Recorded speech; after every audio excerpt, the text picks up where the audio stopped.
और काका मार के हंसोगे। तुमको ये दुनिया देखने को मन नहीं करे। एक बार परमात्मा और आत्मा को देख लोगे तो इस गंदे देश में तुम उपराम हो जाओगे। जो इसमें फंसे हो कचड़े में, तुमने अपने स्वरूप को नहीं देखा, अपनी आत्मा को नहीं देखा, परमात्मा को नहीं देखा, तो इंद्रियों के भोगों में, जड़ चीजों में है जो क्षणिक रस है और गंदा रस है और जो पवित्र रस है, हरी रस है, वो तो मिला नहीं, तो गंदे रसों में फंसे हो, नासमान रसों में फंसे हो। जब हरि का रस पियोगे, जब शब्द को सुनोगे, कथा को सुनोगे, वाणी को सुनोगे, तो तुम्हारी शरीर में कितनी शक्ति हो। मन शत्रुपा ने जब सुना तो केवल हड्डी और चमड़ी रह गया था, लेकिन अभिलाषा थी जो नर सृष्टि के जनक थे। और अभिलाष निरंतर होई और देखो नयन परम परम उन्होंने साधना किया है मन शत्रुपा ने। 6000 वर्ष वायु पीकर सुमिरन ध्यान भजन किया, लेकिन दर्शन नहीं मिले। 60,000 वायु पीकर और 10,000 वर्ष एक पांव पर खड़े होकर, 10,000 वर्ष तक एक पांव पर खड़े होकर ठाड़े रहे एक पर दो, अस्त चरम रहे परीरा अतबहु मनाक मने ना पीरा।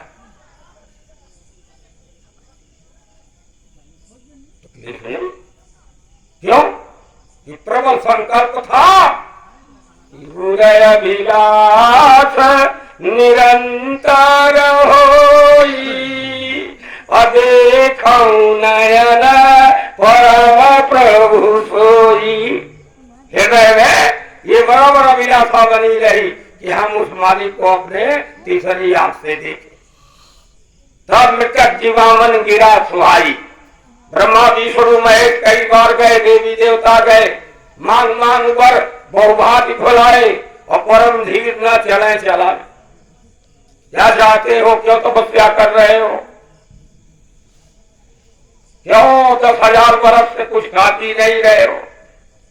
10,000 वर्ष से क्यों पांव के बल, पंजे के बल खड़े हो करके ये क्यों इतनी बड़ी तपस्या कर रहे हो? जो हम आ गए हैं, हम ब्रह्मा हैं, हम विधि की रचना किए हैं तुम्हारे सामने। हम शिव हैं, संहारक देवता, हम पालन करने वाले विष्णु हैं। बोलो क्या चाहिए? तो मनु जी ने कहा आप लोगों की जरूरत नहीं। विधि है तब देखा पारा, मनु समीप गए बारंबार, मांग मांग बर बहुभांति लो भाई और परम धीर न चले चलाए। मांगो मांगो क्या चाहिए? लेकिन मनु शत्रुपा उनसे कुछ नहीं कहा। आप लोग जाइए, आपका जो पिता है ब्रह्मा विष्णु महेश को जो पैदा करने वाला है, आज्ञा माता का जो पति है, हम उसको देखना चाहते। हमारी प्रबल इच्छा है, हमको आपके दर्शन से नहीं है। जिन्होंने हट किया है, जिन्होंने त्रिलोकी की रचना किया है, जिन्होंने सारी सृष्टियों की रचना की है, जो सबके कर्ता धरता है, हम तीन लोक के सर्व शक्तिमान मालिक को हमारे हृदय में परम अभिलाषा है कि हम आत्मा की आंख से उनको तब आवाज आई है, तब शब्द गाजने लगा है। आसमानी आवाज, गैली आवाज, मिट्टा की जीवामन उसको कहा जो मुर्दों को जिंदा कर दे। वो आवाज सुनोगे तो आत्मा अगर मुर्दा भी है तो जिंदा हो जाए। इसलिए रामायण में उसको लिखा है मृतक जीवामन। अरे गिरा सुहाई अश्रवण रांधा होई और जब आई तो हष्ट पुष्ट तना भये सुहाए और मान हुआ जहूं भवन ते आए, मान हुआ जहूं भवन तेरा। वो कौन सी ऊर्जा है जिसके सुनने से 23,000 वर्ष केवल चमड़ी हड्डी में एक टकरा बूंद नहीं था, और जिस आवाज के सुनने से पूरा शरीर खून से भर गया। वो है देवी शब्द नाम। उसको जब सुनोगे तो तुम्हारे सारा शरीर ऊर्जा से भर जाएगा और तुम सर्वज्ञ हो जाओगे अल्पज्ञ से, और तुम शब्द रूप होकर के सभी जीवों के घाट पर बैठ जाओगे और सभी जीवों के अंतर का हल जानने लगोगे। पकड़ो, जब तक शब्द को नहीं पकड़ोगे अंतर्यामी नहीं हो सकते हो, त्रिकालदर्शी नहीं हो सकते हो। ये उसी शब्द से वो सूरत को लेके आया है आत्मा, और इस शरीर में बैठा। देखो ये मकान बनाया तो परमात्मा ने कितनी कारीगरी। जब मकान बनाया तो सबसे नीचे का जो चक्र है, बहुत ध्यान से सुनो भाई बहनों माताओं देवियों बच्चियों, सबसे गुदा चक्र पर गणेश को बैठा दिया। इसी शरीर के अंदर गणेश बैठे हैं, बाहर नहीं।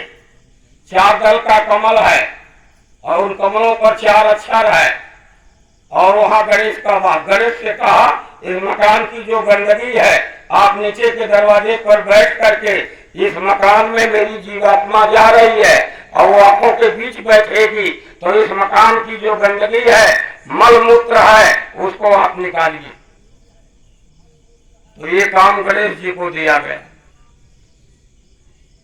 जीवात्मा के इस मकान में आने के पहले इन चक्रों की स्थापना हुई।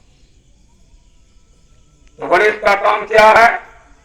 तुम्हारे शरीर में जो मल मूत्र है उसको खारिज करते, ऊपर का काम करते ये जीवात्मा।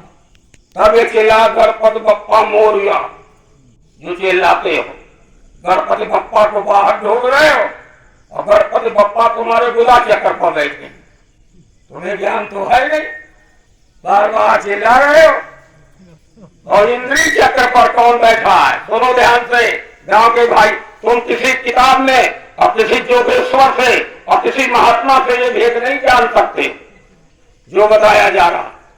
इन चक्रों के ऊपर किस चक्र पर कौन देवता बैठा है, कितने दल के कमल हैं, किस रंग के हैं और कितने अक्षर हैं चक्रों पर।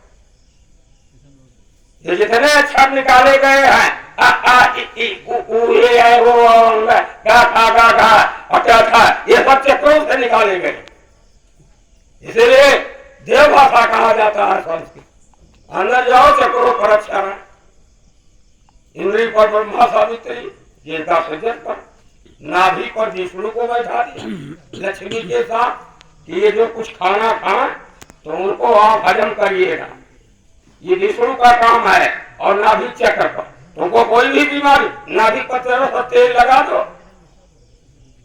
शरीर के सारे अंगों में पहुंच जाता है। यहाँ से इतनी रगे हैं, इतनी नसें हैं कि जब कुछ खाते पीते हो तो उसका रस बना करके विष्णु भगवान उन्हीं नसों के साथ तुम्हारे सब अंगों में फेंकते हैं। आंख में, कान में, नाक में, मुंह में, हाथ में, सब चक्रों में तुम्हारे खाने को हजम करके विश्व भरण पोषण जो कर रही, जो विश्व का भरण पोषण करते हैं, वो विष्णु भगवान तुम्हारे मानव मंदिर में अष्टदल कमल साजा और श्वेत सिंहासन विष्णु विराजा जन करे जय जयकार। यहाँ विष्णु भगवान बैठे, यहाँ शिव को बैठा दिया श्रृंगार, और यहाँ देखो कंठ चक्र पर आ दिया माता। वो अंदर तो गए नहीं, तो क्या जानोगे अंदर क्या है? बाहर रहते हो, 12 घंटे जागते रहते हो, बाहर दुनिया देखते हो और जब इसे नींद आती है ऐसे करते हो, झटका मारते हो। यानी तुम्हारी जीवात्मा आंखों के नीचे उतर रही है। नींद में क्या होता है? अभी आप जागृत अवस्था में हो और नींद में जब आप जाओगे तो मन जो है नीचे शरीर में उतरता है, और जागृत अवस्था में यहाँ है मन और आत्मा की बैठक है, कंज कमल पर है। बहुरा निज रूप लखाई, निज मन करत तहाँ ठकुराई, सो नैनन पिछवाड़ा कर नैना दीदार महल में तेरा सद्गुण प्यारा।